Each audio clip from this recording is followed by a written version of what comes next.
Hi, everybody. This is Frank Bryant coming to you live again from the Medicare Gurus conference room right adjacent to our sales floor for another dojo session. For those of you who haven't attended yet, the way this works is this. We are a live production sales floor for telesales nationally for Medicare products.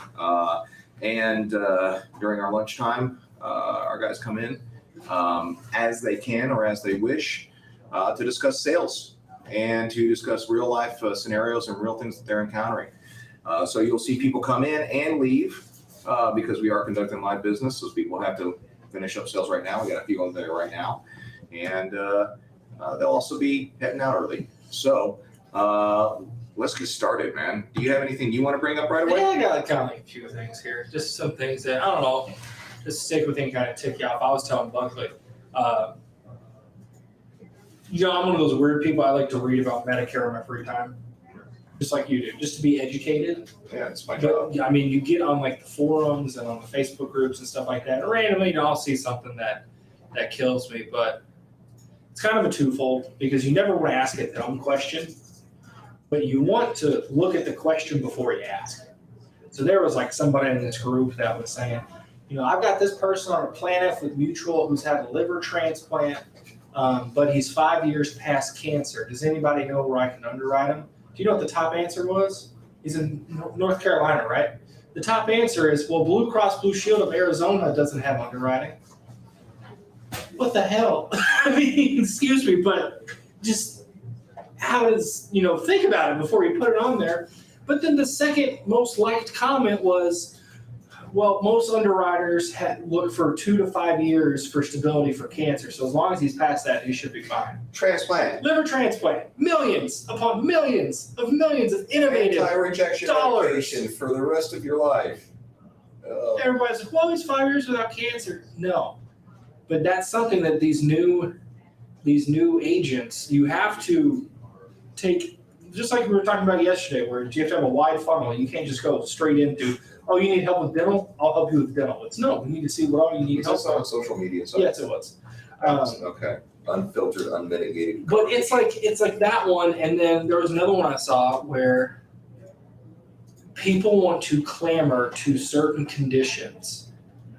Like, just because this condition is okay, everything should be okay. Like, I can tell you, I'm diabetic. I have a defibrillator. I had cancer a year ago. It's cleared. And I go to dialysis weekly, but my diabetes is under control. Where do you think I can be underwritten? Nowhere. You have dialysis. Nowhere. You have dialysis. You have diabetes. You have every condition. Not only that, but you have a defibrillator. That alone knocks out half the companies, but the dialysis is you are end-stage renal disease. Exactly. You're living off a machine. You are pending a transplant at dialysis. If you don't have that reversion back, which is very rare, a lot of the dialysis centers out there go, no, you don't need a liver transplant. No, you need a liver transplant. They go, you don't need one because we want to make $5,000 a week. Yeah. But it's one too. Like, it is great to ask questions. You always want to be learning. You always want to figure stuff out. But for a lot of people, that it happens on this floor a lot too. If you have a question, maybe type it out and read it. Well, here's the problem. The problem isn't the person asking the question. The person asking the question is doing exactly what they need to do. They were very succinct about what's going on with the person. Hey, I got a guy that's had a liver transplant. He's 5 years past cancer. Right. That person doesn't need to type out anything else. Mm-hmm. It's the garbage that came back that's the problem. Instead of worrying about how you ask a question, let's go ahead and before you open your mouth and ruin someone's career or their day at the very least, right, including the clients, why don't we just take a second to read what's going on and take our time before, because we all want to help, right? We want to help so bad, right? But then to just go there and go, oh yeah, you can just do this without actually thinking about what you're going to say is hugely damaging. It's immensely damaging. We're talking about a guy who asked a fantastic question. I think we had a topic like this a while back. Asked a wonderful question, seeking help on social media, right? He asked the question, was on InsureLink or not on InsureLink? No, because on InsureLink he would have gotten a good answer. He would have got the right answer. It would have been the top one. It would have been a top one. It was one where it was somebody who's looking for help with underwriting, and their question was, I have a guy that he had a liver transplant and he's 5 years cancer free in North Carolina. Who can I put him with? And the very top answer was, well, Blue Cross, this is from another agent, Blue Cross Blue Shield of Arizona doesn't have underwriting. It's not in Arizona. The second question was, well, usually a lot of companies have 2 to 5 year windows for cancer treatments. It's like, no, sweetie, That's not sweetie, no. Usually, He's had an organ transplant. yeah, That's That's a whole what different trumps thing. everything. But it's, you want to help as many people as you can, you want to educate as many people as you can. But at the same time, you get kind of worried a little bit. Well, I mean, that's the problem. People aren't even reading the question and they want an answer. That's the point. That's the point. I mean, that's social media though. Yeah. that's why, We're yeah. just scrolling through half like skimming, throwing like focus concentrations like at a real premium, not everywhere it seems like. So let's talk sales management. Okay. Since it's just us. Mhm. Let's talk about it, man. What's the biggest challenge that we're facing? Not only bringing on new people, but with veterans and people who've been around, like at this time of year specifically. And what can we do to get better? What do y'all think? Discovery in their presentation, right? And also getting back to more adherence with the script. We're having better response where people are starting off with the basics rather than the people that have been here for a while and starting to shortcut stuff. I just got off a phone call. I won't put them on blast. Literally, this person's sitting there telling them what the problem is. Can't find a doctor within 50 miles. Well, there are doctors within 50 miles. So we looked up all those doctors. We're not trying to solve the actual problems. We're trying to go through and just tell them what we think is good for them. So without that discovery, without actually not only saying, when someone's telling you, I have this happening to me, and not digging in and going, what's causing this to happen? And then solving that, then we're not able to actually make a connection with the client with what the product is and why you should really do it, because we're talking about stuff they don't care about. So that's a how are big the problem. agents? I mean, we can sit here and talk about these kind of things. You know that, I know that. People watching like will think it's great. We talk about it. But since we're here, like the sales managers, the people like, salespeople, I just did a podcast with Victor Gonzalez about overcoming objections. The same things we always talk about, like why are you coming in? Why are you getting objections in the first place? Go way back so you don't ever have them, do the right things, etc. But we can talk about that till we're blue in the face. The agents themselves will hear that a bunch of times, but getting them to actually implement it and implement it consistently, what are we doing well on that, and what could we improve on? I think what we need to improve on is get back to basics, to what started this company and how it did it the right way. Like, no offense to Steven Griff, who just walked in. I hate the mark system. Oh, I hate that mark system. I hate that system because it gives you access to shortcuts. It gives you the Medicare number. Nowhere in that script, in any script you've ever written, ask for a Medicare number. Why are we getting a Medicare number in the first 5 minutes? It's because you're not adhering to what got us here. So I think that is our biggest fault there, is allowing that deviation from the roots and from what works. But having that access to that ability to look it up within the first minute and know, can I help this person or not? You're already narrowing yourself into it. You're not, like I said this before, you're not casting that wide net of looking at everything and go, okay, I can either help you with Medicare or I can't, and then I have to shift my focus. so I think I was actually We're looking. talking sales management. I was looking at this today, literally this morning, before I was starting to help out some of the guys on the phone and actively coaching. But most of our script and most of our discovery process was engineered for Medicare supplement only at one point, and we've added some stuff in there to do more Medicare Advantage. The Medicare supplement was very procedural, but there's also fewer tools and fewer steps for verification. So now we have all these other tools and resources that have been put in since then, and they don't fit in anywhere in that process. So people are just kind of free floating and they're interjecting it where they think it should be. And it's always going to be the shortcut. So I'm looking at those discovery questions. When did your Medicare A and B start? When did your stuff start? What kind of plan do you have? And just like we did with the selector questions and going down this Medicare Advantage line where you can go, here's the button to go get the scope at this point. Right. I'm thinking and I'm looking at how can I interject those so they're not free floating, so that I can go, you did this and you went out of your way to take this shortcut. And we already alliterated that that's not going to work for you. So I'm trying to make the tools that we have to help bring up agents and educate them. It's more not right? Have them rely on it. Not have, no, because, It's well, here's the thing. Reliance is that kills Here's the thing. If I don't have a place that's established, like it's like an actual procedure, because that's what a good script is. It's a procedure for a great conversation with Medicare, right? If I don't have that right.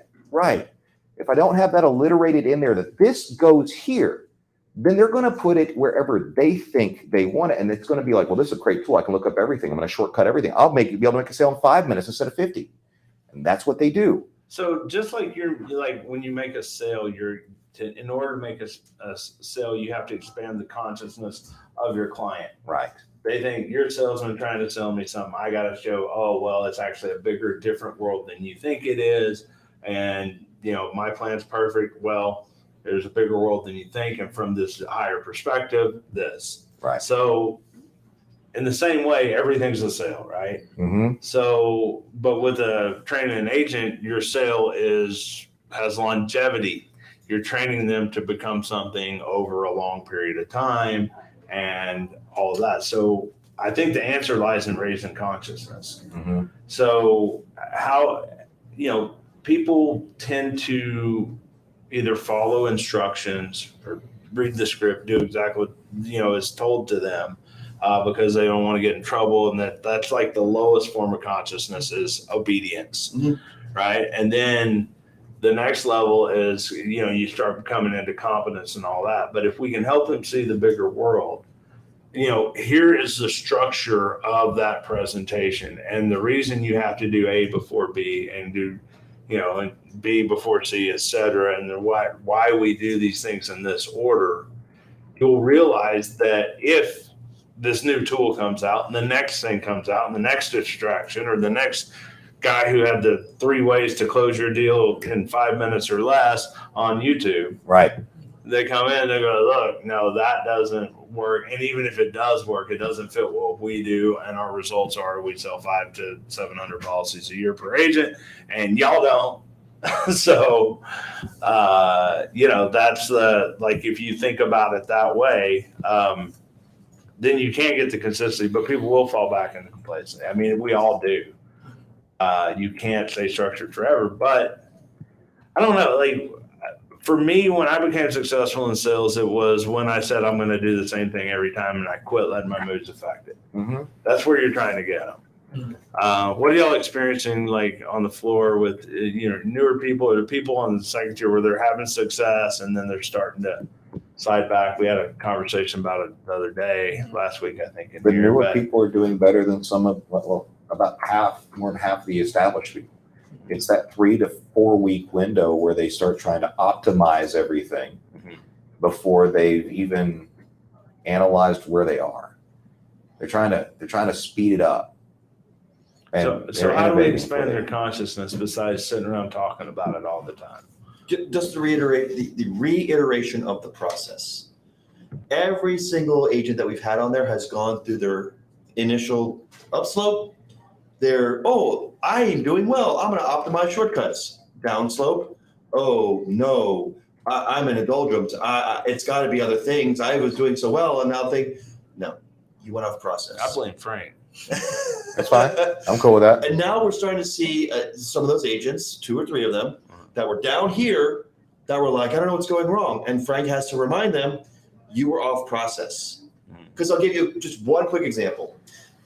Going back to marks, okay? When I exposed marks to them, I said, look, and we all agree, it's a tool. It's a looking up tool. It's not an instrument to sell. It's a tool for looking up information. When you have a client, or you have an agent who knows the process, they're like, okay, we don't have this information. Okay, we can look up that information. But first, let me ask you a couple questions. Mm-hmm. They ask those questions. What information are they looking up to get? They have, we want to know what type of plan they have, and they don't usually know what plan they have. Right. They don't even know if they're on Medicare or not. They could be a Medicaid recipient or they could be on Medicare. We don't know. They have no idea. So what happens is instead, when they're just starting out, they're like, okay, That's fine. We will find that out. But first, let me go ask you a couple questions about how your experience and just following the script. Asking those. Right. So people will go in and say, okay, I can look this up. I go look it up. Now I skip the interaction. Exactly. I'm skipping the They got interaction lazy. with the customer. They because they go through the new agent, especially Stefan, is going through. He's going right through it. It's exactly what you said. It's staying on the process and not changing anything. So what happens is that they start on the script, they start doing really well, creating that rapport and an indirect interaction, and then they start closing and they're like, oh crap, I can just look them up. Oh, you don't have your Medicare information? That's fine, let's look it up real quick. Okay, this is what you have, this will get you. Oh, you don't want to do it right now? Okay. And they're like, why are they not closing?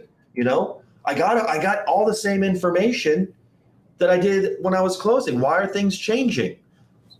Because you're not following the script. You're not doing what is supposed to be done correctly over the phone. And inside that current script, we haven't accounted for the step in the process where that thing should fit. And I know where it should fit. I just need to put it in there. Yeah. It's kind of like, okay, remember. Well, we can evolve that, and then we have to implement that and train it. Do you remember one of the really great innovations we did years ago? I think the takeaway for anyone watching at home is don't skip the interaction. Don't skip it. As a salesman person, you're gaining trust every time they give you a piece of information. Every time you ask a question, they give something. There's a handshaking. There's a magic not physical, but metaphysical, spiritual process that's happening that you can't see at this trust transaction that's happening. If you skip those interactions, you go, look, I know everything. This is your plan. This one's better. Right. We figured it out. Let me go get on a podcast and ask Brandon Todd how to overcome objections. Right. Because they said they weren't ready and all that. No, you didn't do your work. You didn't connect with the human being. Don't come ask me how to overcome. I'm not interested. Yeah. I don't want it. I'm happy where I am. Like, go do the work. Love your customer. Be with them and do all that. That interaction, even if you know it, even if you know the information, get them to say it. Yeah. And that's I think we need to be a better job of having these.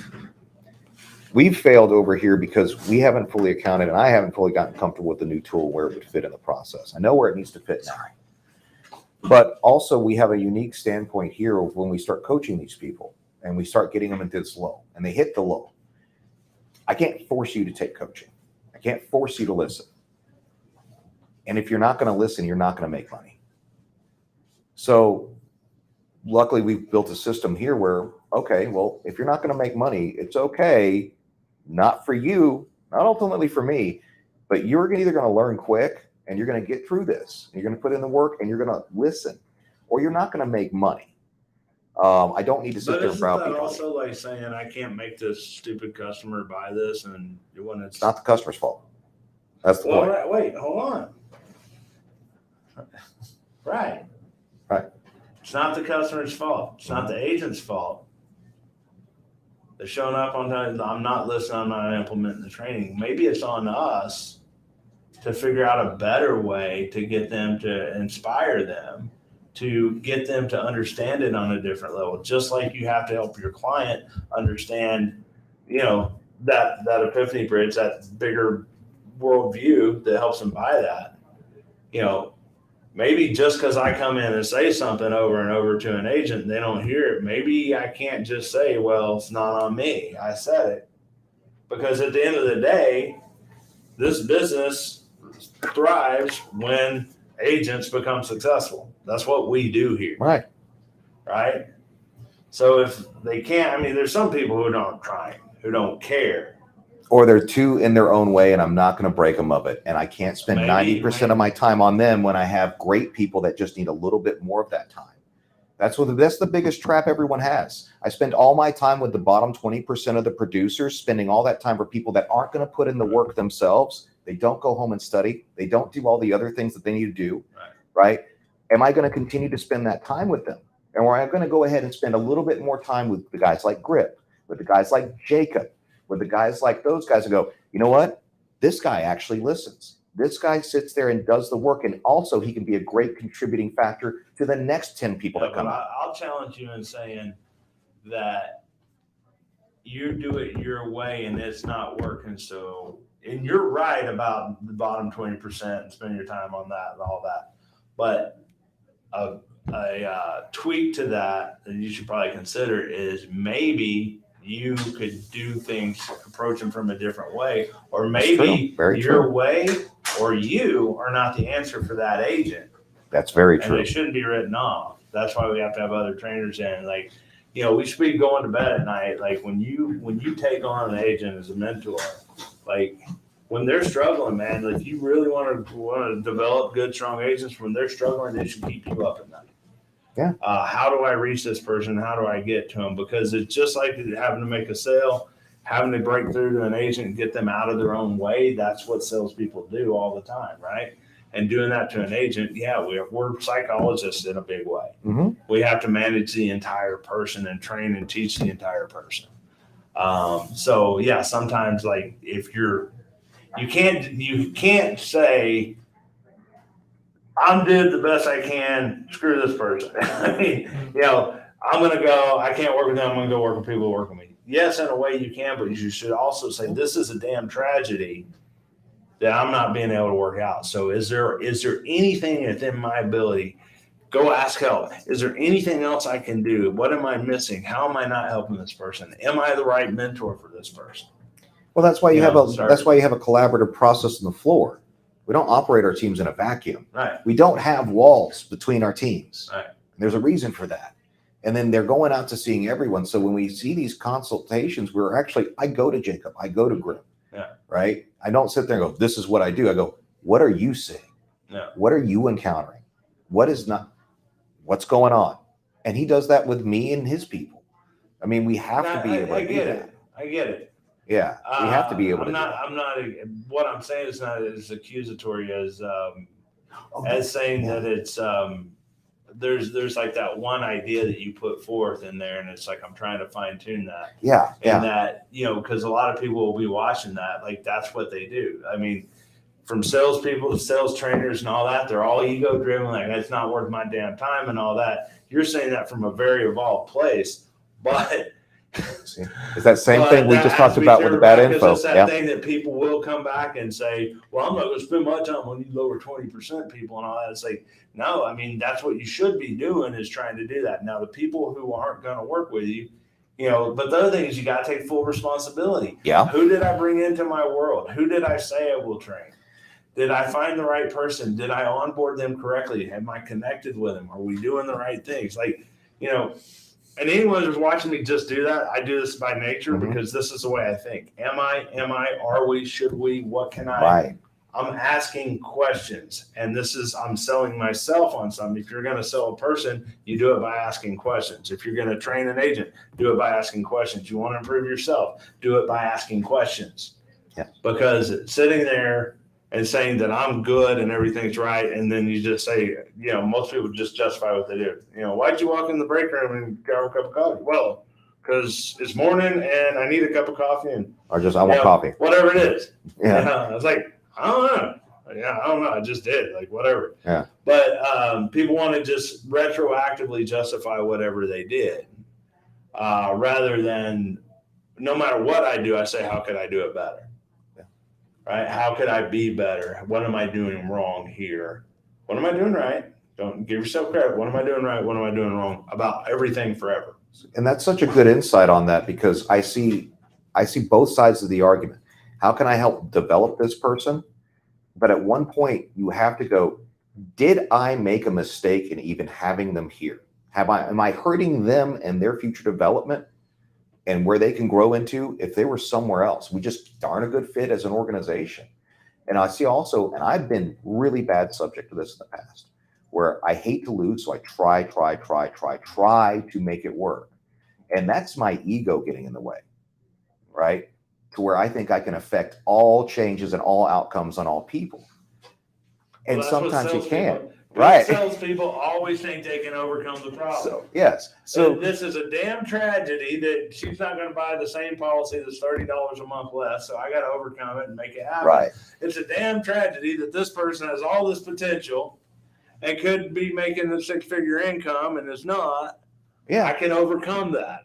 Yeah. The people who think that are great salespeople. That's why you're a great salesperson. But when you come into a sales trainer, your qualifying skills and cutting your losses sooner becomes the deal. So both sides of it, Right. you have to cut your losses, but you can't do that in an ego way. It should hurt so bad when you cut your losses. I have to admit I was wrong. You have to, I have to admit that I couldn't you gotta admit do that it. It didn't work. But I thought it would. Right. So I have to take accountability on both sides.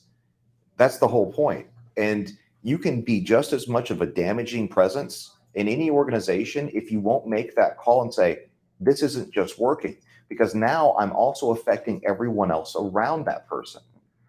And that will drag down everyone. We've done it. Not only have we seen it done multiple times, but we've done it. And that's the whole point. It's the balancing act that I will never get right 100%. I won't. It's just an Always evolution. be asking yourself questions. Right. So the agents, they go in, they're doing good, they do bad. What makes them better is that they're asking those questions day in, day out. What am I doing good? What am I doing bad? What am I doing good? What am I doing bad? Am I on my core principles? Am I doing CAPP? Am I following the script and the steps within the script and not getting things out of order? If they're asking those questions consistently, then those lulls straighten out. Yeah. And if you're doing that, so you can get hot and you can think it's you, and you can get cold and think it's you. Yeah. Either way, I have to check my ability to go, I can make it work no matter what. But I also have to keep in mind, I am not the best trainer for every single person. I tend to be very good at this.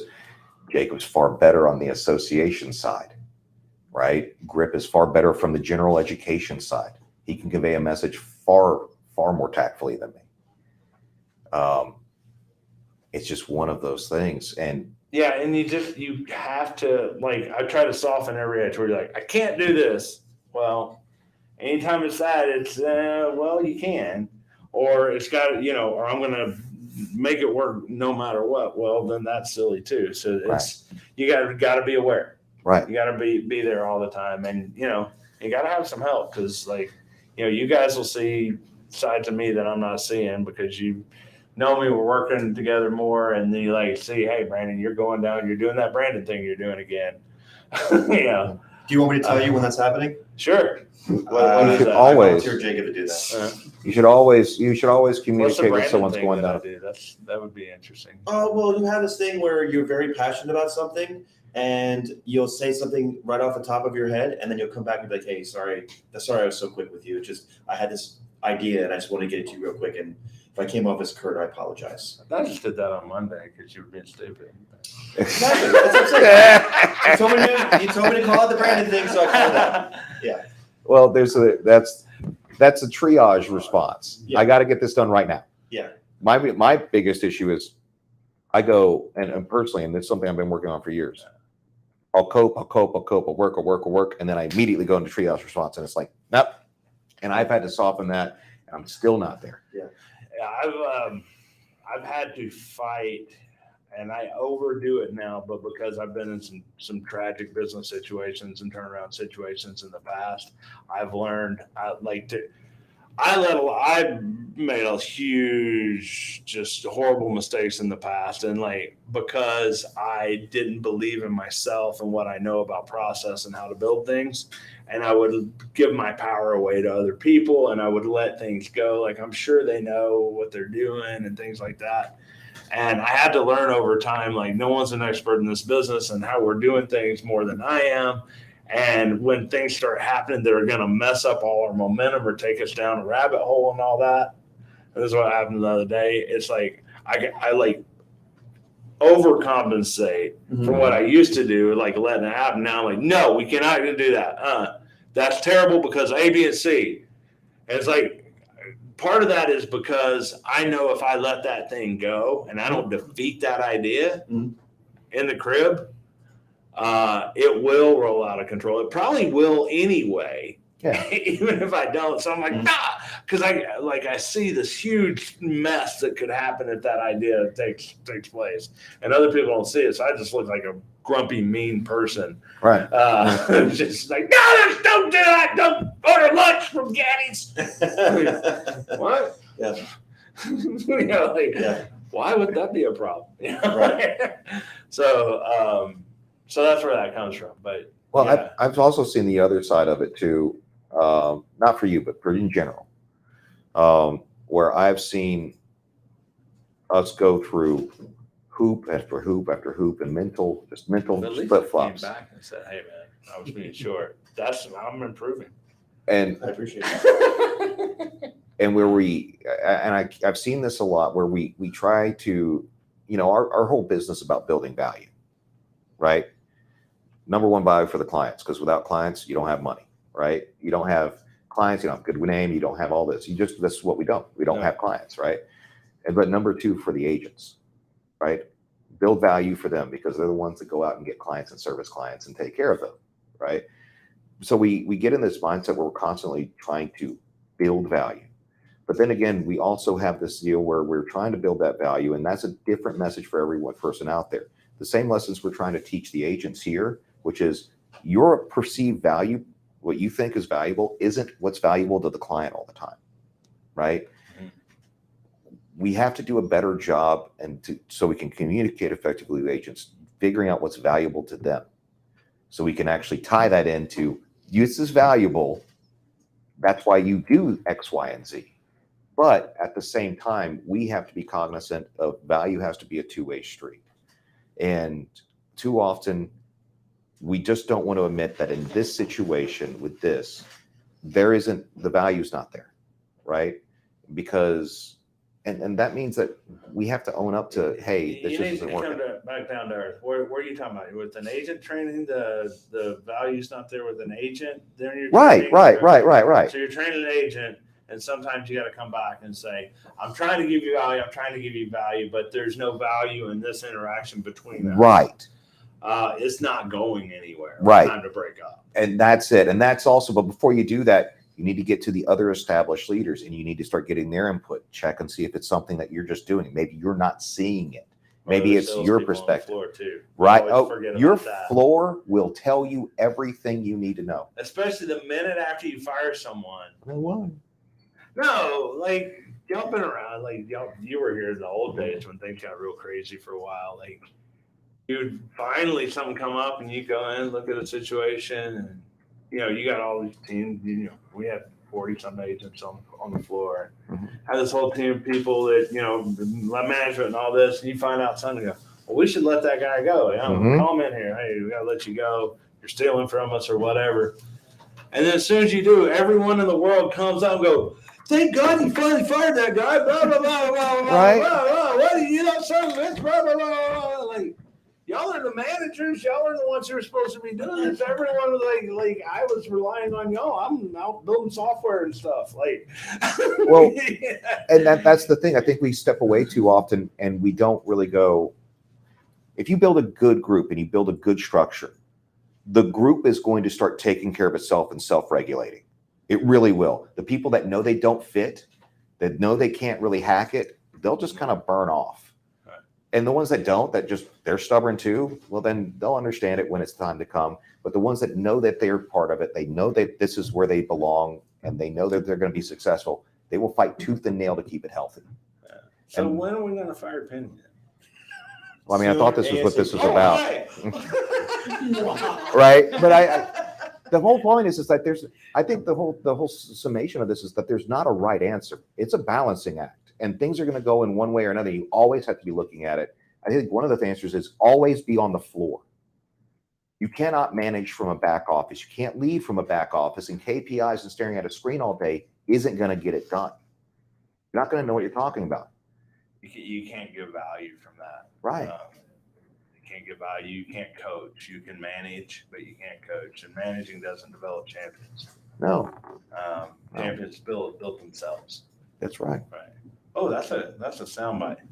You can't wait. Managing does not build champions. Champions build themselves. Right. Oh, it's uninsurely. Perfect. So Jacob,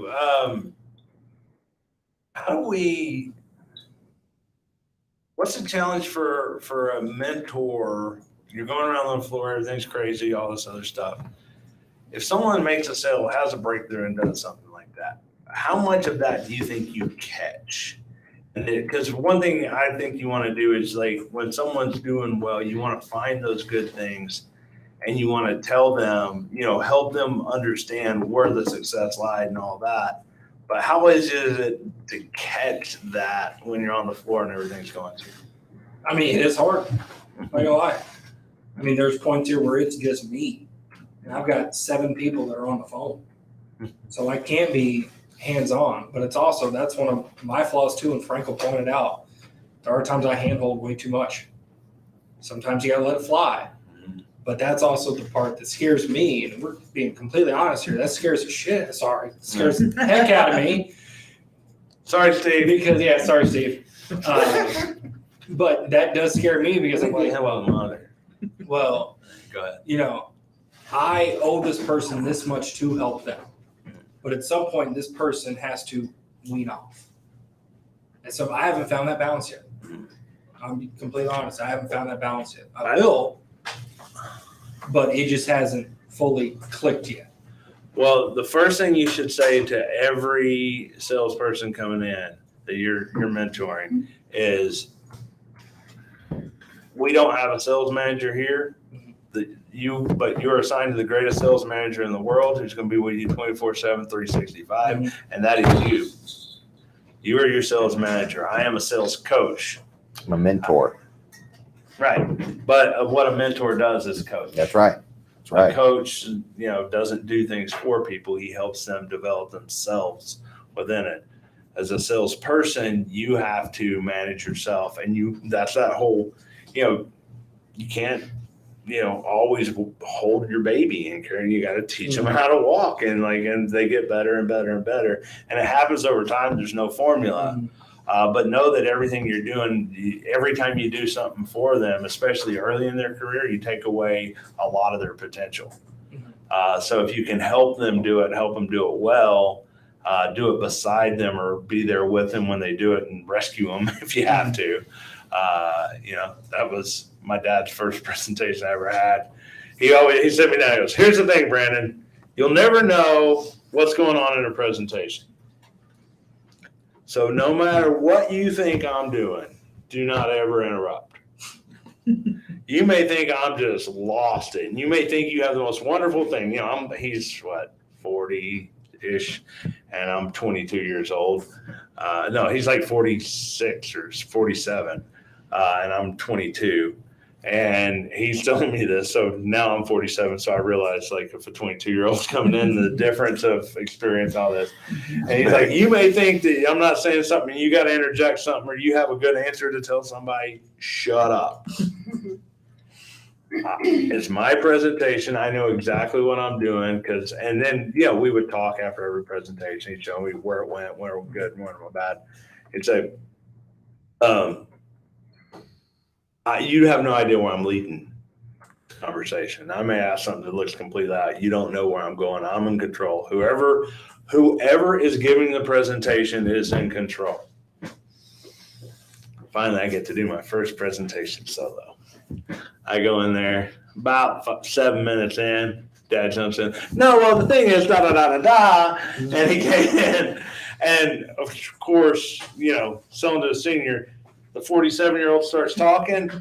The 22-year-old didn't get looked at again. The whole rest of the conversation, right? Yeah. And I got back in the car. We got the sale. It was a double. And I'm like, Dad, that was my presentation. You interrupted. And then he wouldn't look at me. He goes, well, in this case, you weren't going to make the sale, and we needed it. So I wasn't going to let this lead go away for waste. Yeah. That's the first lesson, right? Yeah. And it's the same thing. He would make presentations sitting on the couch without the TV off, and teaching me to go to the table, and he'd have to go back, when he made problems, those kind of things. But I always look back at those lessons I learned, because the things I learned that one summer of 1996, 1995, 96, riding around in the homes of my dad, those core principles are all I ever needed in business and life and everything else. If you can connect with a human being, get them over themselves, teach them something they don't know, make that connection, get them past themselves to take action that's good for them. Most executives in the world can't do that. I did this exact same thing this morning. These same 6 steps you did. I had a lady, I logged into Aetna this morning, I saw I had a cancellation notice for Mensa. I go, what the heck? So I called her this morning, left her voicemail. Hey, just so I want to make sure this is correct. I know you can't change right now. Just let me know. I want to make sure you're okay, that something bad didn't happen. She calls back and she's like laying into Chris and everything to start off. And Poor so Chris. I was like, I hopped off the phone. I was like, all right, send her over. So send her over. Here's her issue. She has a low income. She's paying about $130 for her plan. She went to a new hospital. They started double billing her. But the second portion of the bill would always be for a wellness visit, and she already had her annual wellness visit, so the doctor's just getting more money. Mm-hmm. And so she was mad at that. She wasn't mad at the plan. She wasn't mad at me. She was just mad at the situation that she was in. Right. So I'm listening to her. I'm just letting her talk. She just needs to talk. Well, that turns into how the government is ran. Mm-hmm. She has opinions about that. Oh, yeah. But while she's talking, the one thing that I have that I can hear her say is, I hate not being in control. Mhm. She wasn't in control when the doctors billed her. She wasn't in control when she was referencing her opinions on the government. Her issue is she cannot control. So from there, I said, okay, look, here are your 3 options that you can do for me. Because right now you just have Medicare A and B. So the first one, I was like, look, if you truly do have a low income, we need to get you on Medicaid. I can be a resource. I can find you the application. I can do all that. That's option number 1. Option number 2 is like, look, we can go back. We can reinstate the policy. We can look at a plan D, whatever it is, just so you have coverage. From there, she had no idea that you've qualified or underwritten, even though I just underwritten her 2 years ago. She completely forgot about it. Because, well, I can always get it back. And I go, no, you can't. And it's for some of those people, you do not be afraid to be stern with them. Yeah. I told her, I was like, you cannot get it back. Because what do you mean? They go, we have to underwrite you. If you have a heart attack, bare minimum is 2 years before you can even touch it. Before anybody will even sniff that application. She goes, well, it's stupid that they get to pick and they get to choose who they want. And I go, look, if you had your own insurance and you had dialysis every week, that's $5,000. Why would you take on somebody who pays $100 a month? If you're paying out $250,000, you gonna make money? No. That's what it all comes down to, money. Last portion of it. So I go, look, at the bare minimum, in October, let's at least look at an Advantage plan. But this is where it clicked in my head. Because her whole issue is she could not control what was happening to her. Mm-hmm. I go, look, come October, we can look at something that's $0. It does put a stop loss to it, but at the end of the day, you are losing your control on your healthcare. You're not calling your shots anymore. Mm-hmm. You're letting that doctor that has already screwed you over twice, and that company decide everything for you. Because he has to go to the company, and that company has to approve it, then he has to go back to the doctor, then they let you know. So one thing went wrong. Don't let 1,000 things go wrong. Mhm. And it finally clicked for her with the Advantage plan. She goes, well, I never did that. And I go, exactly, because your plan, your doctor just sends it to Medicare and Medicare pays for it. And she's real healthy too. But you go do something, they send it to Medicare, it's paid for. But not in this way, not the cheap way, not the way that you like, the advertisement one. Well, it's $0, it doesn't cost me anything. No, sweetie. There's a reason it's $0. Nothing is free. And after that, Especially insurance. after that, she took a breath. She goes, okay, can you uncancel it? And I go, well, I'm not Aetna, but we can call them. Let's call them. And policy reinstated. Luckily, her payment date's tomorrow. But So how many people would have noticed that emotion of loss of control was the thing that mattered? How many agents out there would be sitting there saying this client, first of all, a lot of people say this client's stupid. She gave this up and she's unreasonable and she's not. But this person had a real emotion of feeling lost and out of control because something happened to her she couldn't do. And she was not informed enough to make the right decision or an adult decision about it. She's like, forget everything. And she thought, she didn't realize how much she was hurting herself. You saw that. I mean, that's. Yeah. Well, she didn't realize she already had control. Yeah. She's so afraid of losing control, she didn't She realize gave up that she control. was in charge You know how to fix your doctor's billing wrong and trying to screw you? Go to a different doctor. But Fire your doctor. It's one, and she has a choice to do it. Right. It's one where you have to play it by the card because you cannot. She is not a dumb individual. Right. She is just in her shell because she got taken advantage of. But she wants that control. She's She fearing wants loss of that I told her, control. I go, look, this is a new doctor you've seen twice, and they have double billed you wrong twice. So maybe it's another doctor. She goes, well, it's everything. It's all the government. That's how we got in the government. Right, right, But at the end of the day, it's all control. right. Remember that slide? Things people fear? Bam, bam, bam, bam, bam, bam, bam, bam, bam. Mhm. Loss of control is way up there. Loss of freedom, loss of all of that. And that's why she wanted to leave her plan. She thought she didn't have it. She thought she had already lost it. And then all of a sudden, that's the only thing giving her control. She just wasn't exercising it right. And then when she didn't exercise it, she's losing it. That's a great insight. So I was talking to these guys about sales management, how we can be better managers. What would you guys say? How could these guys?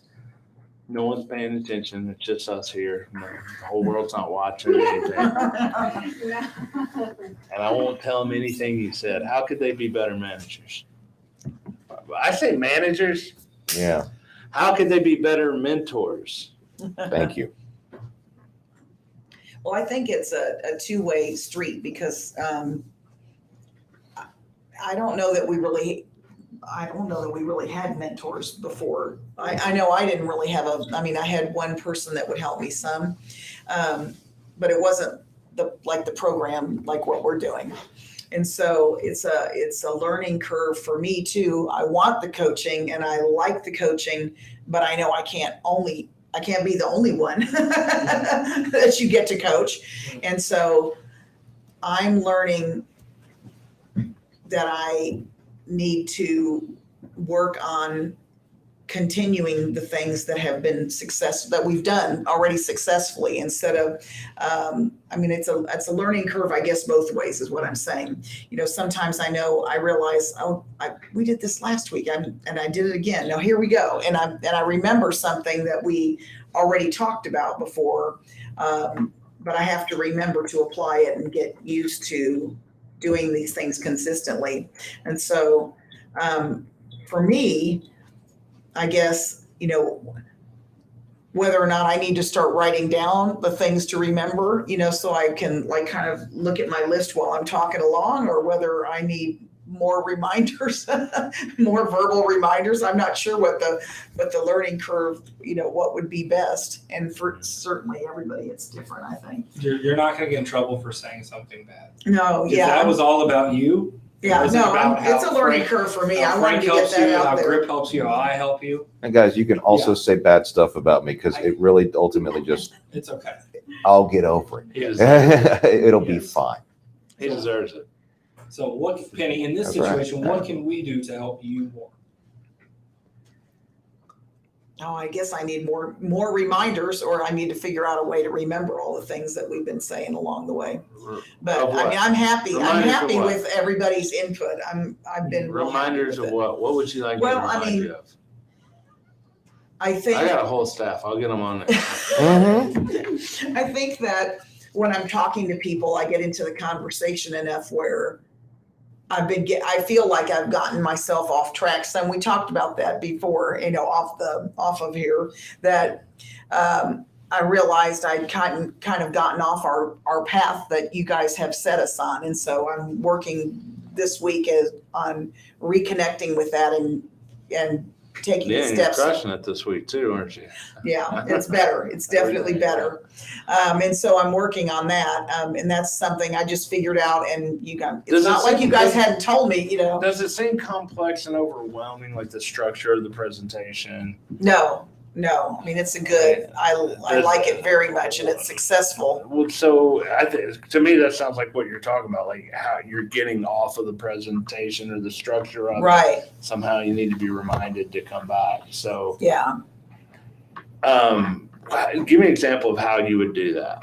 How you would get out of that structure. Oh, how I fell off the wagon, fell off the trail. Yeah, like what would happen that would make me where you would need me to remind you? Because I'm going to be sitting over your shoulder for like the next 2 weeks, Yeah. and I'm going to be sitting there. And I need to know what to do when tap you on the shoulder. Yeah, right? Don't tell me, don't do that. Don't do hand signals, because I won't follow the hand signals if you're doing hand signals. I'll send you an email. Yeah. Noise canceling things, kind of taps on the shoulder. Well, I know that, yeah, exactly. I know that some of the tools we've had here where we have our little chat, inter-office chat, that's helped a lot. At the very beginning. Where do you get off? Where do you get off presentation? Well, I get off a presentation depending on how needy the person is right at the very beginning, because we need to listen. Mhm. And so, sometimes I'm asking questions about their healthcare or their concerns or what's going on in their world. And then I was, for a while at least, getting off where I need to go say, get control again and go, all right, well, I can help with that. Let me check and, make sure I've got all the information correct, which sometimes we don't. So I'm working hard on that this week. So and that's you're helped. getting down a rabbit hole with the personal Right, conversations right. and things I like can that. tell you that is the perfect self-reflection, because that's what I see for you too, is you get pigeonholed into a conversation and you can't leave that one aspect alone. So like the guy Right. last night where we stayed late, by the way, I got yelled at, so thanks for that. But it's okay. Sure, her brother made duck for the first time. Actually, I like duck. I like duck. I like duck. It was like turkey and chicken mixed together. That's how I describe Oh, you had it. to But, stay too late to uh, help her out? yeah. I just have the foie gras at home. But just like the guy yesterday, it was an hour and 15 minutes of nothing but let's talk about the dental in my plan. And he wouldn't let you get a word in. He was hard to understand He too. was very, very broken English, very hard to understand.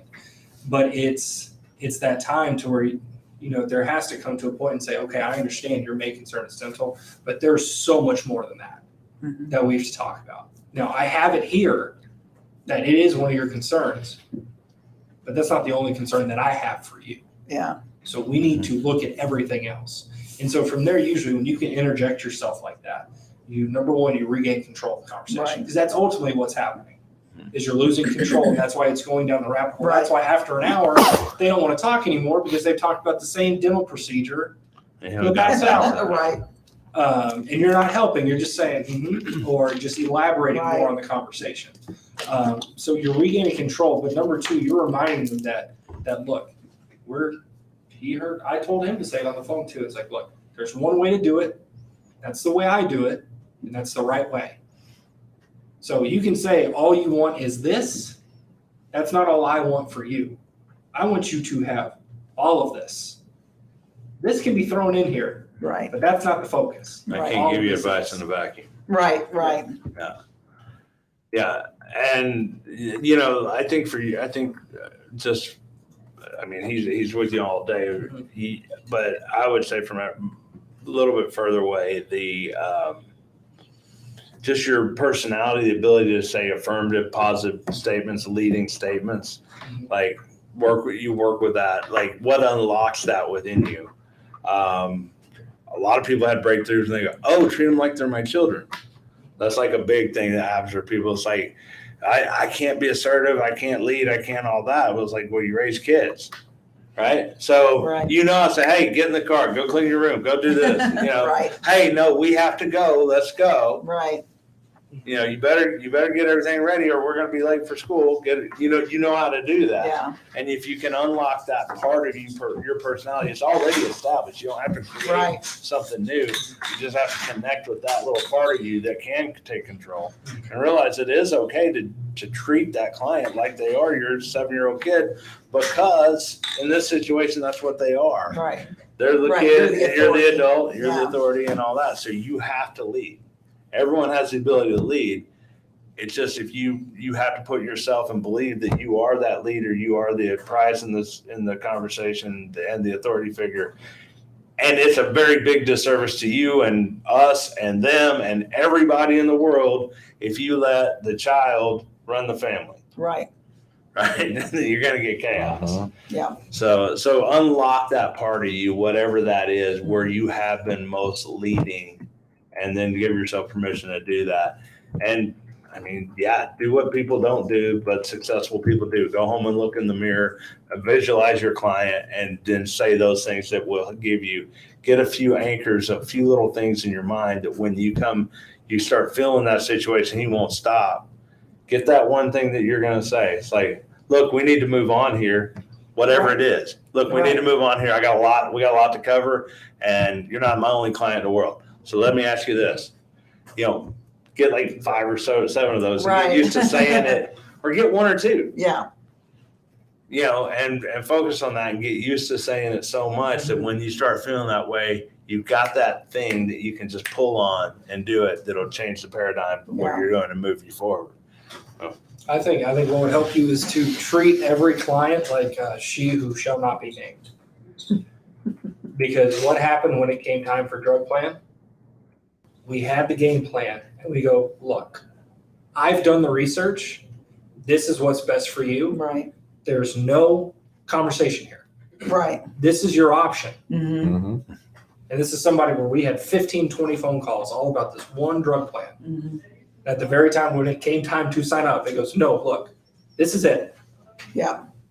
That's how you have to approach everyone there with that type of confidence, because we knew what would happen if we said, okay, well, let's take a look at what's available. No, it's going to be another hour. We're going to get a headache, Mm-hmm. and it's just going to lead to another call in 2 days. It's going to be the same conversation. Right. There was a funny situation that happened with Christine just the other day, which is in that similar line. And sometimes you have to do that with a client, to where at one point we were just going, and I said, stop. And you went, you sure? I was like, oh, no. You need to tell your client, stop.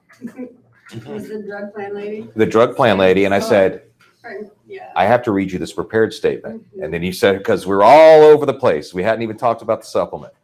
And she sold the supplement doing this. Stop. Because she's, oh, this lady's talking about a drug plan that's giving her almost every drug for free. And she's literally obsessing over $1 versus another plan that would cost her an extra $1,200. She's just in this spiral. Stop. It's like I told you. And then we have to do the right thing on our side, which is, Right. I need to read you this prepared statement before we go any further. And then she went through the prepared statement, went through there and signed them up with 2, got a double. So, I have something that could improve. Yeah. And so, I noticed a lot of people actually know some stuff about healthcare before they join. So I'm basically just off the street.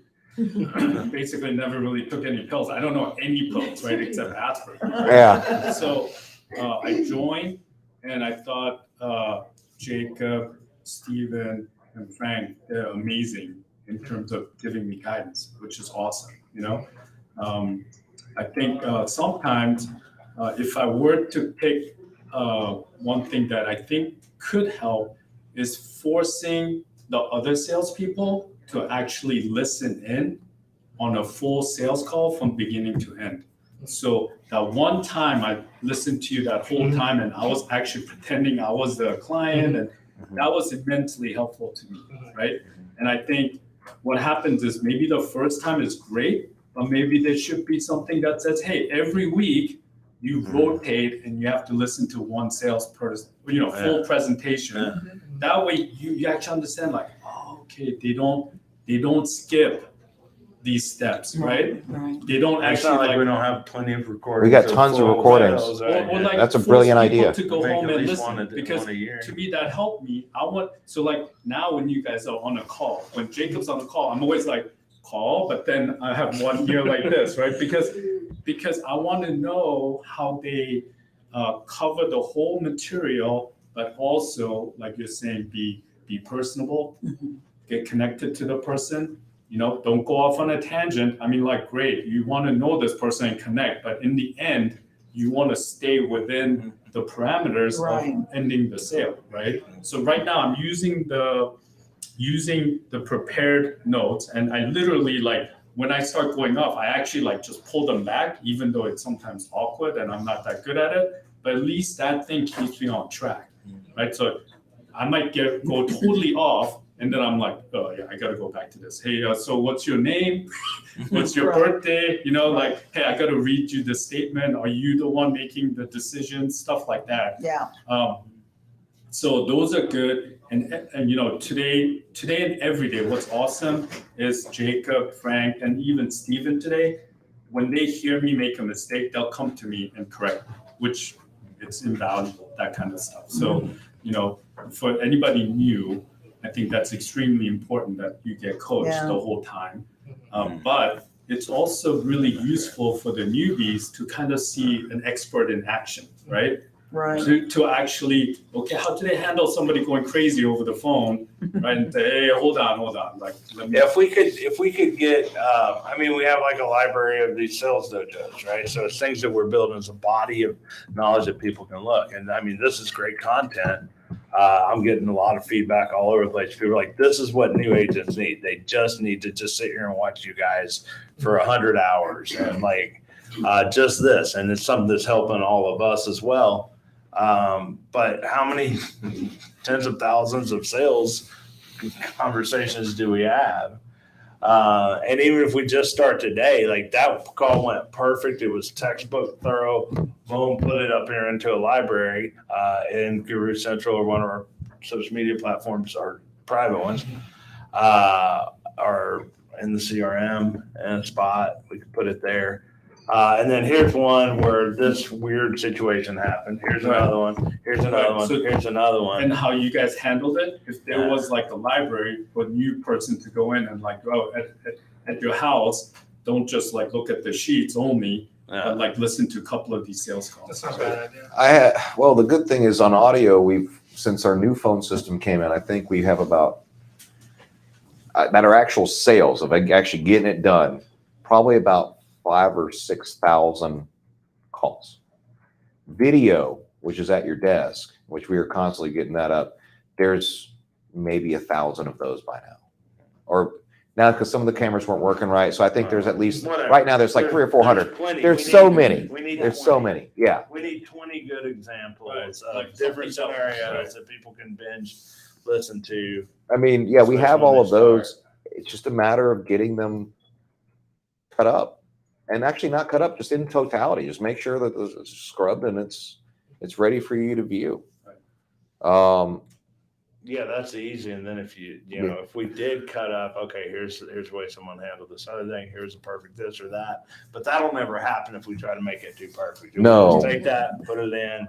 Well, if it's too produced, this was a textbook conversation that Frank did it. Here's a textbook one that Christine did, which was way different than the way Frank did it, but it's still, you can see the commonality of the structure. Put them side by side, And see how different personalities and interact. everyone has different styles too. Yeah.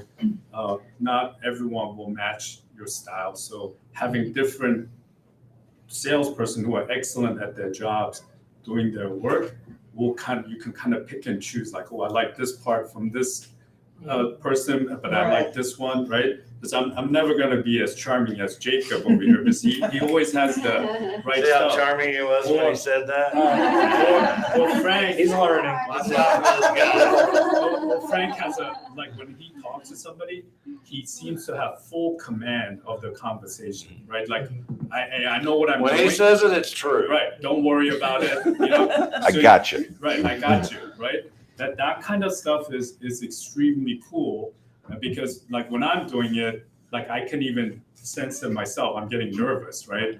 And then I see myself typing in like the medication they're taking. I'm like checking out on Google, and Frank's like, okay, what you got? Okay, and he takes his time. It wasn't like, so I was actually moving way faster than I needed to. Right.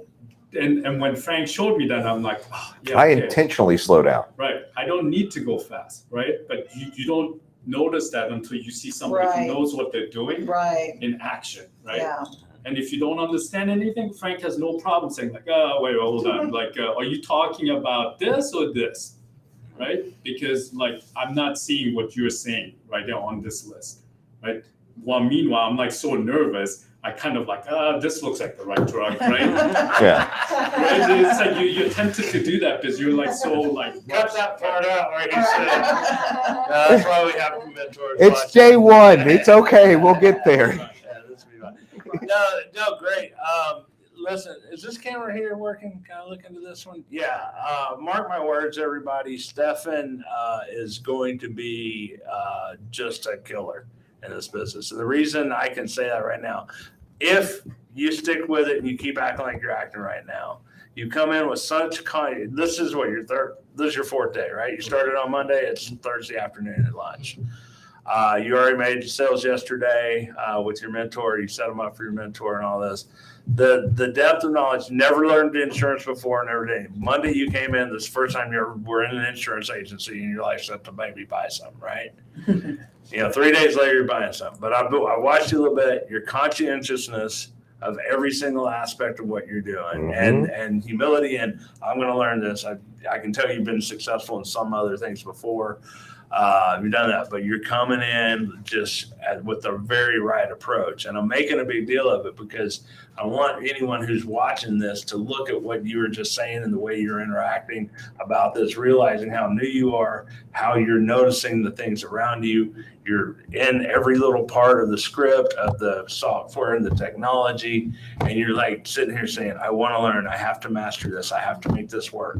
I'm going to do it right. I trust the leadership. I trust the system. I'm going to make this work. What many people do is they come in and say, I'm going to see if this works. I'm going to see if they'll do the thing to make me successful, because the system works. It's not me working it. You obviously saw something here you like, so that you come here and you're like, I'm going to trust this system.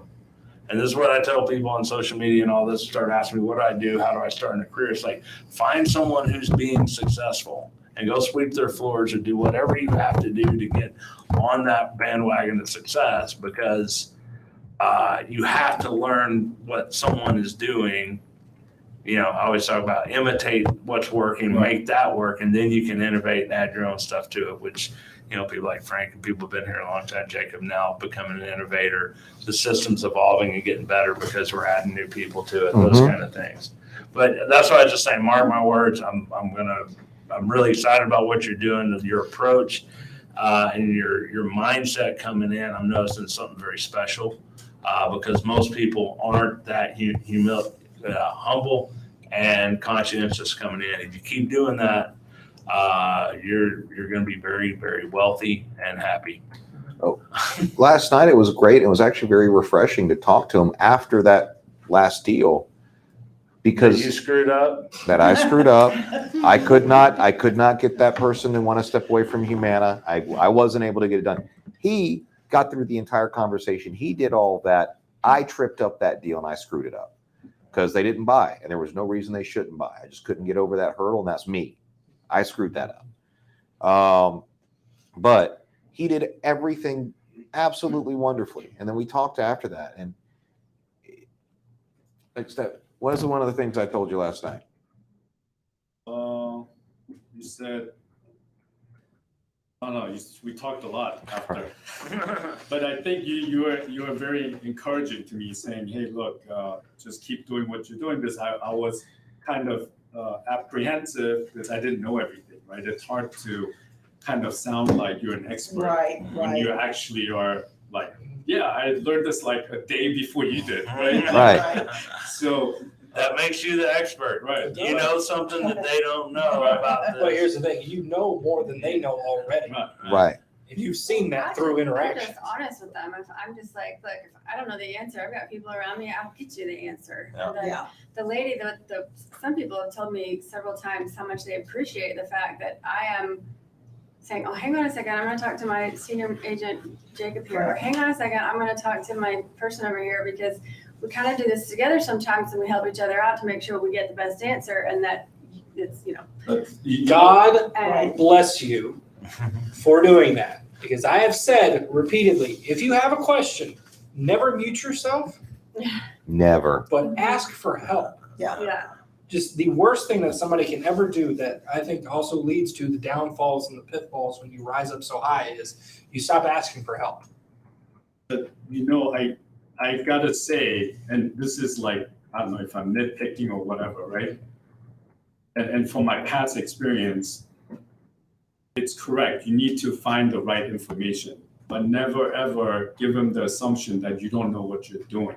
you know, Correct. then you lose Right. them. Right. So like Yeah. I see people sometimes they'll say like, oh yeah, like this is really hard. It's it's hard for me too. And I even though that kind of goes in my head like, oh, I just learned this, I never try to sound like that. Yeah, Like, no problem. Like, let me figure this out. Yeah. I never try to give them an impression that I don't know where this conversation is going or that they're not in the right hands, even Right. though I'm like rudderless right there. I'm like, oh my God, I But need some help, right? Yeah, but the mindset for that is you are in the right hands because I'm the guy who can get the information Right. that I don't even need. And they need Right. to understand that they're in the right hands, not like you are now looking for somebody else to guide you as well. you Right. know? So, Yeah, when people go, I just started, I don't know much. Like, Right. look, let me get, you don't want There's to. people show say that like, hey, resource. why don't you just I don't give me want with that. Jacob in the first place? When we Right? talk Right. about leadership and how we can help people, one of the things that happened last night is as you're asking such great questions, and there were a lot of them, and it came down to go home and study your script on your own time, and then you're like, well, does it really work? Well, it's worked for you so far, and by the way, you want to know my journey in this? And then I recited the entire script from memory. Right, right. Do I use all of that stuff in there? Well, most of the times. Do I use stuff that's not in there? Absolutely. But I could have never gotten to where I am without that stuff. And that's the thing. How many people in this room can recite that whole script from memory? I know I can. I think Jacob, I'm like 90%. 90% there, but every word. So it was the core of this thing. And you said something really true last night. And that's what sent us on this tangent for an extra hour after work, which is like, I don't want to try to change stuff up before I know what I'm doing. I go, oh, you don't want to try to innovate before you've mastered? That's a really good statement right there, man. You're on the right track already. And we haven't even gotten to coach you on that yet. Right. And that's what it is. So, I mean, I won't put you on blast. Did you go home and study your script last night? I always study a little bit, but There you go. I think the key is, my little advantage is I really have nowhere else to go, right? So people who've done it in the past, they have other stuff that they can lean on, right? Right. But if you have nothing, Yes. you can't really veer off because there's nowhere to veer off. Like, Right. you can't talk about something else that makes sense. So the fact that I'm like pigeonholed to the fact that unless I follow this, I'm going to be completely lost is almost like helping me Start out. talking about your past job, right? Right. So like wherever I go, it's always easy because I can't really take that road anywhere to the finishing line. No even remote. So I have to like make a circle and come back to the script. Right. But I'm kind of hoping. It's all there for you. You're already Right. seeing the success of making a sale. So that's what I've seen as the thing is, like I say, imitate before you innovate. Most people try to innovate first, try to do their thing, and then, they fail and all that. And then they ask for help, but then they're integrating their way with another way and it doesn't quite work. The best way to come in is, and you're doing the right thing on the other, is let me see the calls that work. Let me see a perfect presentation. We traditionally have wired people in and stuff like that, but the library makes total sense. We just have to do that. So you see how it works well. That's the biggest thing about sales coach I've always noticed is what does it look like when it's right? What does it look like when it works? I have to know that. I have to have that vision so clear in my head that when someone starts talking forever about whatever, I'm like, I am off of this roadmap.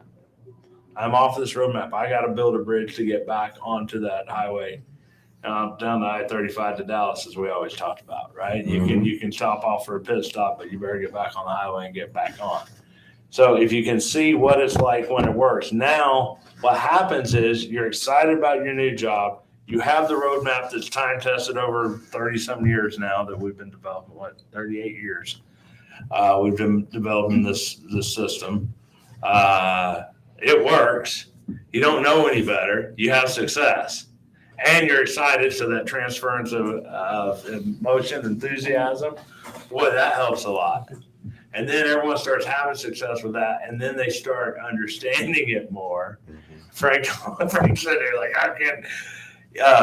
They start understanding more and all that, and then they start trying to show off with all the stuff that they know. Someone asks a question, it's like, I know this question. and then they start talking too much. They start what we call throwing up on the phone, and they start, so it's the equivalent of, you have someone says hammer in a nail and, hang a picture, and you pull out your whole toolbox and then get a wrench and a saw and and you start using all the tools, and it's like you get a disaster, right? You need to know the right tool in the right spot and all that. So, And you're on the right path. It's just, remember, as you start learning all of those things, you start studying the other stuff. There's a time to know that. There's time to talk with us about it.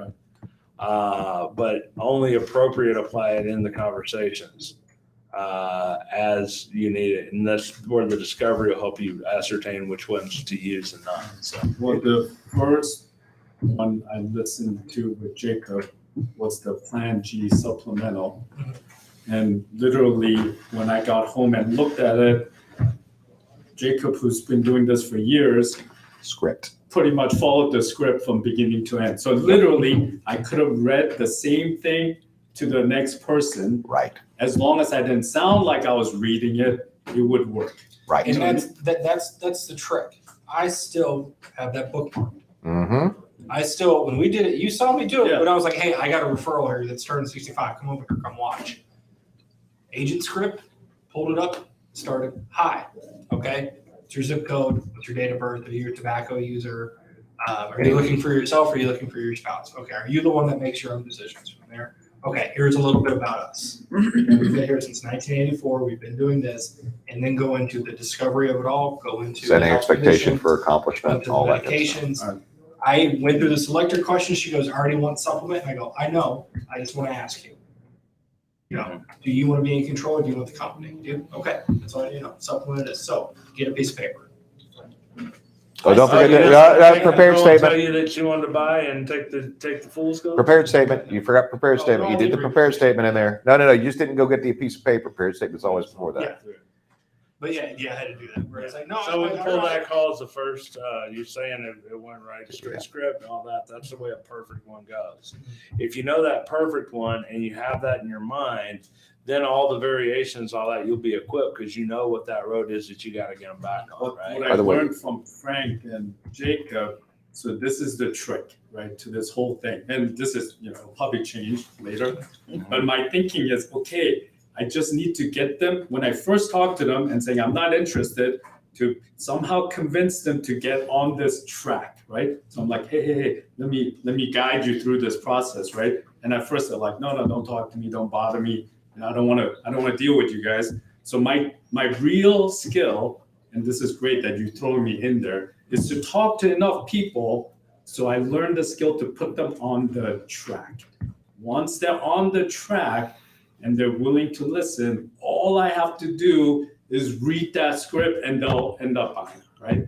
So the biggest trick is like having enough experience to put them like, oh, okay, so you okay? You're willing to follow the track, and if they're like, if you have a good rapport where they're willing to do that, then you're on your way. So I'm realizing like I need to have like 1 million phone calls, and I need to figure out a way to get them on that track, and then the script is almost doing everything for me. It's hard because I want to. It'll be so far off topic. I want to coach on that, specifically the script, but I really want to coach on that right now. But I know it takes us off topic of where we're going. So, but No, maybe later we could. the script itself Well, actually you'll includes start a way to get you on it. understanding the principles behind it. We can talk in this room about all these principles, and none of them make any sense until you do it. When I talk about, my signature technique is the recommendation wrapped in a takeaway followed by an order book close. And I taught it to Frank. We talked about it forever until he could do it and actually see how that worked. When you talk about just using a takeaway on someone, which is, the green belt move to the black belt move I'm talking about, you can talk about it all the time, but when you see that full reversal of who has the power in the conversation when you do an appropriately done takeaway, like you go, oh my God, I'm never going to not do that again. Mm-hmm. But we can talk about it all the time. You can watch YouTube and podcasts, and you can do all this stuff, and people can talk about it, and they can talk about the psychology behind it and all that. None of that matters. Do it once, see it work, and all that. So my goal is so we started with sales training, sales coaching. My goal has always been get you to be successful, show you what success look like. And then if you have success, you'll understand it later. Mm-hmm. You'll have that framework to start understanding what's happening to you. It's like, you don't like understand love and then go make yourself fall in love. You fall in love and then you spend the rest of your life trying to figure out what the hell just happened. Right. That's also like you'll see me stew when I hear people go, "Oh, you're guaranteed issue. You can get whatever you want," or "You're open enrollment. You can get whatever you want."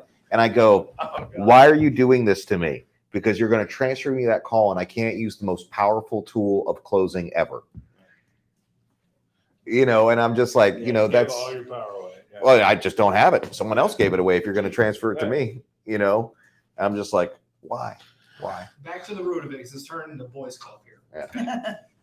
Christine and Kevin, what can we do to help you guys progress? Well, I was thinking before, because I did most of my selling before in person a lot. So transitioning over to being on the phone has been my biggest challenge, I think. And I think once we started answering the phone, getting them, sometimes I feel like I get too wrapped up in just getting them to talk and not be mad at me, because we're the 15,000th person that's called them today, right? So sometimes I'm like, okay, just get them to talk, don't be mad at me. Then I sometimes was saying the script and sometimes forget and get off on these weird things. And Frankie did a good job yesterday of pulling it up and like, read this. Yeah. Okay. And he's just telling me the same thing, go home and study it. So now today I've got it right in front of me. So it's just good remembering not to focus on that little thing. Like, who cares if they're mad at me because we're the 15,000th person that called? I didn't call them. It's not my fault. It's not my problem. It wasn't me. That's a line I love to use. I mean, It's like, you're the seventh person that's called me to say, I'm there to help them. I didn't call you. First one to do it right. So that's kind of where I've been struggling a little, is to get over the fact that these people are not happy that I'm on the other line, on the other end of that phone with them. But it's not my fault. So I'm getting over that. And I know it's not personal. I mean, I know that, but it's more of getting them to talk and be willing to talk about what we're wanting to talk about. And so that got me off the script because I was focusing on that aspect, I think. So how can they help you with that? I think if they hear me doing it still, Come back and show put them. that script in front of my face, read it, or click it up and read that. Be open at all times. Just remind, I mean. And once you get past that, your I conversation just might is need- going well. Usually, I mean, usually, and I need to also do a better job of staying in control of conversations. Sometimes I don't do that very well sometimes, so that's another thing I need to be working on. You have such a great voice. I'm so quiet sometimes. No, you have a very calming, nice voice that I think it translates well into. Well, and I have to remember to speak up. You should see her when she gets sassy. Oh, It really? gets scary. She got sassy like her second day here. I I'm was thinking "Whoa, like, oh man, I wish I could speak It's like the that, you know? It's the sweet sounding ones you gotta Yeah, worry about. But yeah. Yeah, we got 5 minutes. Kim, we haven't heard from you yet. Let's hear from you. So, this is great to be in here and listening Mhm. because I'm learning a lot from you. Coming from doing this in another company and sticking to that script, you guys are doing it completely different. So sometimes I have to be reminded to get back on that script because it's too easy having experience in doing it and knowing not everything, but a lot more that it's easy to do. And so that's my challenge is ancillary. Did you talk about ancillary? I think how many times do you get that message a day? Slack. Before you even do the scope, you should know what they have on their final expense and all the other stuff. Right. Okay, so we'll be Yes. script control. Yes. So as we were talking about earlier, like raising that level of awareness, and you're talking about a previous job where they write scripts. I can tell you all the horror stories when I consulted with companies or call centers and I see their scripts. I mean, you're like, who in the hell wrote this? Like, the first time I ever worked with a call center outside of what we did, they had 60 some people. And I was going through, we're going to try to do a partnership with them. It was when I was getting 300 organic leads a day. It's the first one selling that stuff, all this. So we had this 70-person call center that was struggling. And I was there to fix it and help them with all of our opportunity we had. They literally had a script that said, "Hi, I'm so-and-so with ABC Insurance Company," that owned it. We wanted to let you know that we have Medicare supplement insurance, and today I can offer you a Plan F, which is the most comprehensive for X amount. And then it says in parentheses below it, if this does not result in immediate sale, ask them these questions. And then it had like two questions like, would it help you to have 100% coverage on your doctor and hospital? Something really silly like that. Like, that's what I had. Like, that's the epitome of just somebody doesn't know. And there's like 2 guys out of 60 making any sales at all. And, and they're like, scripts, whatever. I'm the salesperson. I figured it out, but no one here knows. None of the managers know and all that. I think your previous job probably had 6 layers of people who never talked to people on the phone, and 4 layers of management that was watching them to make sure that there's metrics that they figured out in their boardroom somewhere. No one's ever done it. And none of them had ever talked to a customer before or done anything, right? Yeah. And so, so if you start getting that and you start getting punished for making sales because you're not making enough dials during that hour that you're making a sale, those kind of things, then you start really saying, okay, process and all that is bad. Now, if you look at what we've done, Frank Todd created a program from 84 to 95 when I came on and started helping my, other people that he was training as he worked along. But as an individual producer, he brought people along with him. We started an agency in 97.